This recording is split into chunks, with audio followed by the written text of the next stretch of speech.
नमस्ते सर्वांना, रवीना रेसिपीमध्ये तुमचं खूप खूप स्वागत आहे। तर आज मी तुम्हाला आहे ना इडलीपासून एक नवीन प्रकार बनवून दाखवणार आहे। तर आपल्याला इडली सांबार वगैरे खाऊन कंटाळा आलेला असतो, चटणी। तर आता मी ही इडली बनवलीत आणि हे असं हे करून घेतले त्याची चुरा। तर आता ह्याला मी फोडणी देऊन दाखवते। आपलं कढई ठेवलेली आहे, तेल तापलेलं आहे।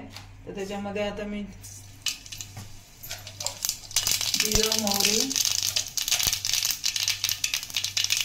कढीपत्ता, हिरवी मिरची,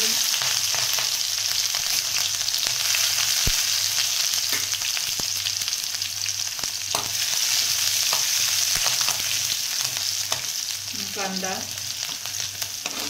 कांदा चांगला फ्राय करून घेते। कांदा आपला फ्राय झालेला आहे। तर आता मी टोमॅटो घालून घेते आणि मीठ थोडंसं टाकते, कारण आपल्या इडलीमध्ये मीठ असतं। आणि त्याच्यामध्ये हा हिरवा वाटाणा थोडासा, त्याच्यामध्ये मीठ घालून घेते आणि झाकून ठेवते 2 मिनिटं।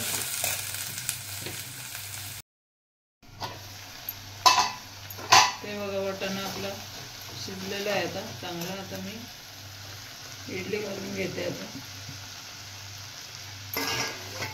चांगले हलवून घेते। ते बघा, आता हलवून झालंय। आता मी कोथिंबीर घालते, थोडंसं ओलं खोबरं घालून घेते। बघा, आपला नाश्ता तयार झाला, उपमा। 2 मिनिटं झाकण ठेवायचं। हे बघा, आपला उपमा तयार झालेला आहे। तुम्ही नक्की करून बघा आणि सबस्क्राईब करा विसरू नका।